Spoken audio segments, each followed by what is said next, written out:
Hey guys, Johnny Jenkins here. I want to talk to you about day 3, my experience as a marshal on Lake Seminole for the Elite Series event, the Dick CPEC Challenge, I think it was.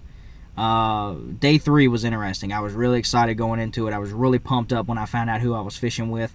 I remember with Hite, I go ahead and say that. It's going to be probably in the title also. But at the end of day 2, I've been having kind of a hard day 1 and day 2 with the guys that I was paired with, and if you haven't seen my vlogs talking about that, I'll leave links in there. You can check them out, and be sure to subscribe to my channel too if you're new. And but when I was at the end of day 2, I'd been struggling with these northern guys that weren't really on fish, and I wanted to learn the lake, so I wanted to be around someone that was catching some fish, on some fish, and maybe had a lot of experience on the lake, or a lot of experience in the Elite Series at least, and could really shine some light on some things and show me a really good time. So we went through at the weigh-in. We had a meeting after day 2 for the marshals to get together. We had to learn the bass tracker deal. It's this AT&T phone, almost like a big Galaxy Note. It was a pretty big phone, much bigger than an iPhone. That's where throughout the day on days 3 and 4, you put in every fish, every keeper fish that a guy catches, and you have to do that, and it's got 4G, and immediately it goes to the media, and they're popping with it. So it's awesome for them to see right away. They notice it, and I guess there's on their site, people follow that stuff. But I've never done too much of that. I've heard of Bass Tracker before, but anyways, they just showed us how to use it, cut it on, to do all the things. It's real simple, and we found out who we fish with, and immediately I'm sitting there, and they showed us how to use this phone. And I'm sitting there, I'm thinking, who am I going to be paired with?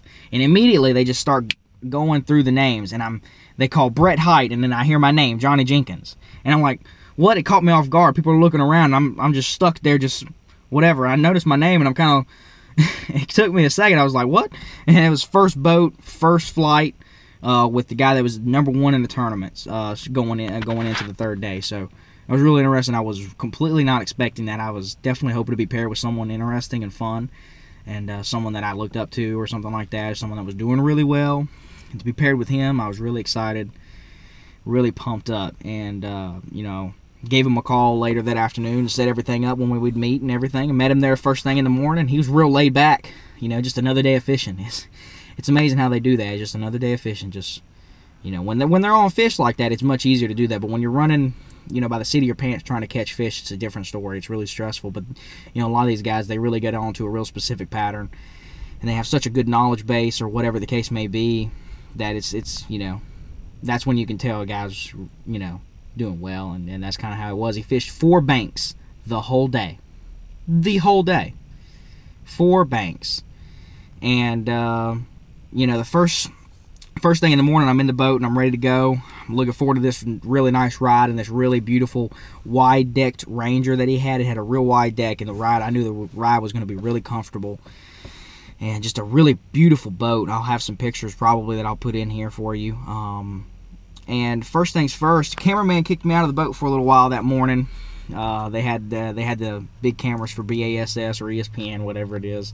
He kicked me out for a little while, so I had to ride around. It was really interesting how it worked out, because if you see my other vlogs, on Tuesday morning, the day after I got into town, I went and fished with a local guy, and it's crazy how it worked out. The spectator boat that was showing that cameraman around happened to be the guy that I fished with on Tuesday. So I just hopped in his truck after they kicked me out. We went to Wingate's Lodge, because he told us, Brett told us he'd be fishing around that area.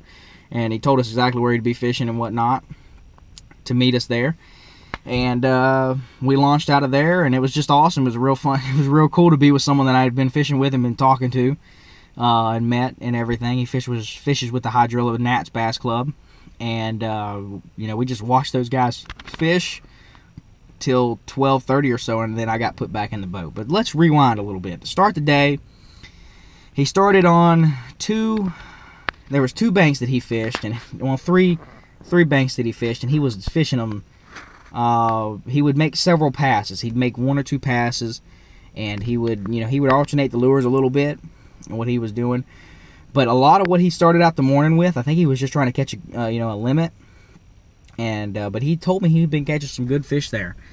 He started out with Texas rigged speedworm, and that's it. And that's a real big deal here in Florida.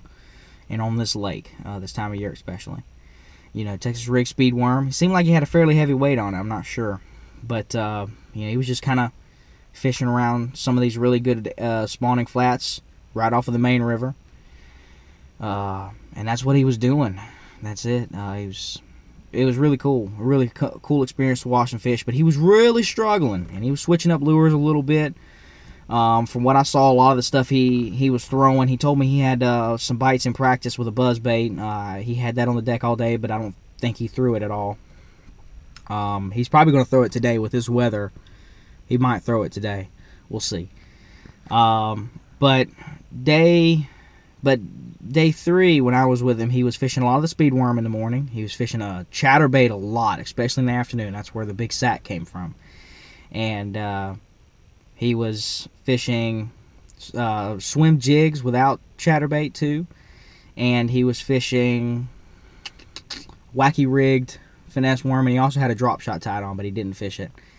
And it was just really, really cool watching him fish. He was fishing real slow, real thorough, just really good. And keeping his boat in about 4 to 6 foot of water all day. And just fishing these real specific type places. There's real specific banks where these fish will spawn, and certain little points within them, and you know, certain areas that had, you know, they had to have a specific kind of grass, mostly hydrilla. And he had a specific pattern. He shared it with me a little bit, but I'm not sure if he shared everything with me within his pattern. He told me it had the right contours. He wants a little bit of a... He didn't want really fat, flat stuff. He wanted some areas that had a little bit of drop to them. And you know, I tried to get him to explain to me on the map a little bit exactly what he was talking about. But basically, I'll go through the pattern that he had too, and he was running it 4 banks. And it was basically areas with sand. They didn't need the sand, he told me.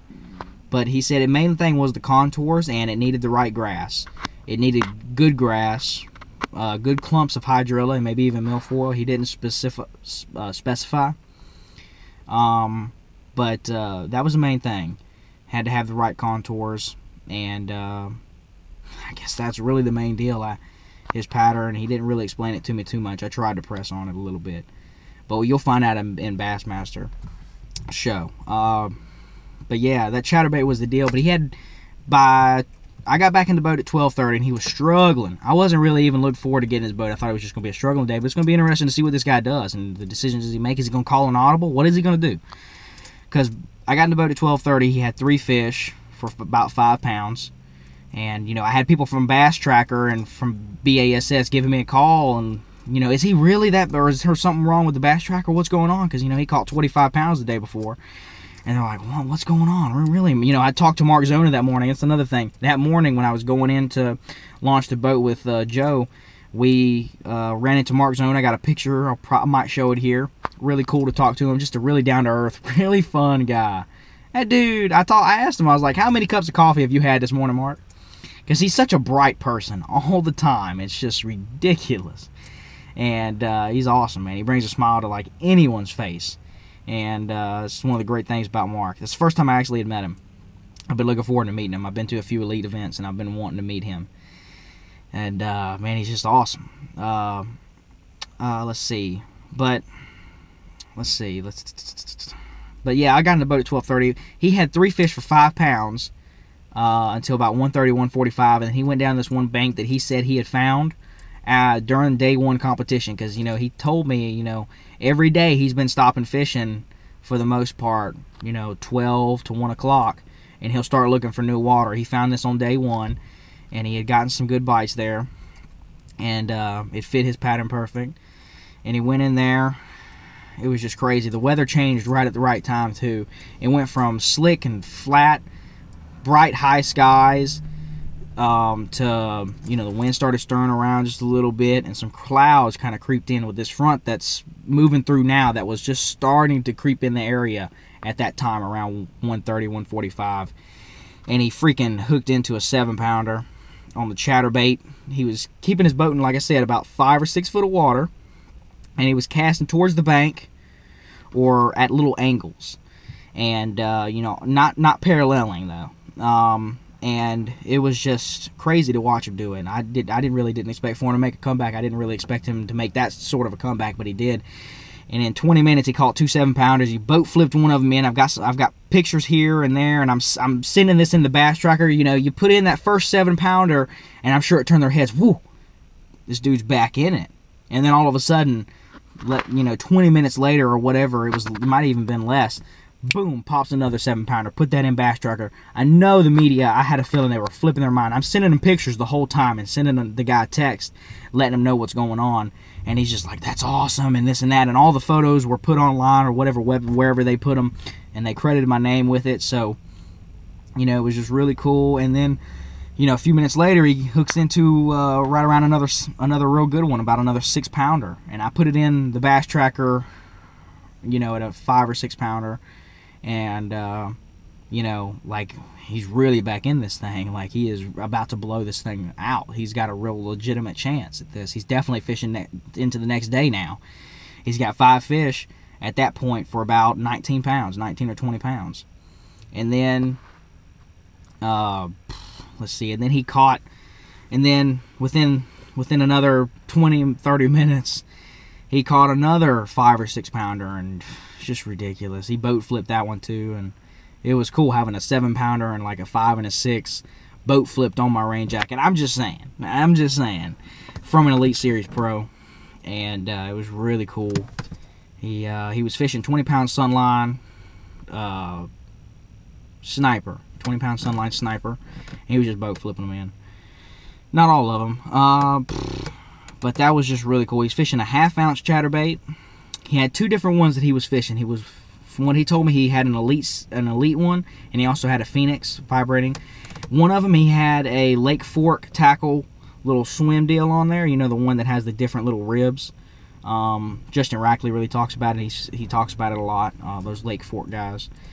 And then on another one, it looked like he had some sort of like Yamamoto swimming Senko on it. And I'm not sure what size. It was probably a 4. I think it was a 4-inch in like a green pumpkin type color. And he had 2 chatterbaits. One of them was like a black and blue, and then another one was green pumpkin. And I think they were both 1/2-ounce. And he had a composite rod. He said that was real key for him hooking up with fish. It might have been a complete glass rod, actually. A really expensive one from what I heard, like a $1,200 rod. And then, let's see. I was amazed that he was fishing a 1/2-ounce one, too. But it was just awesome to see him catch the... I'm here in the Walmart and the wind's blowing and this darn buggy is just heading straight for the other end. It's not in around any cars, I'm sorry. That distracted me. It's not around any cars though, luckily, because otherwise I'd go and get it. But it was just awesome. But that's that. I helped him bag his fish too, and it's gonna be cool because I got his number and everything. I sent him a text last night and told him I wish him well and I hope he has a good day today and wins this thing. And he told me if he's ever free and has a little bit of time and he's ever around Lake Lanier or Hartwell or West Point or anything like that, he'll give me a call. Hopefully we'll get out to the lake sometime, which would be awesome because he's a great guy, a great fisherman, knows a lot about some of these fisheries around here. He loves Lanier, and it'd be great to get out to the lake with him. So that's awesome. Brett Hite, day 3, leading Elite Series event, caught 27 or 28 pounds in the last, and in the last hour and a half, less than that, he caught over 20 pounds for 4 fish. It was just awesome to experience, and I was pumped up, and it was awesome. It was just crazy. So that's enough of that. I don't think there's any more I need to discuss. I think I'm going to go ahead and get back on the road now, and I'll finish up with some more videos later. If you're new to the channel, be sure to subscribe. I try to stay up to date with doing videos. I do quite a few different things. And like and comment the video. Make sure you like, man. I love seeing the likes. Leave some positive feedback if you would. I'll talk to you guys later. Have a good spring. Tight lines. Bye.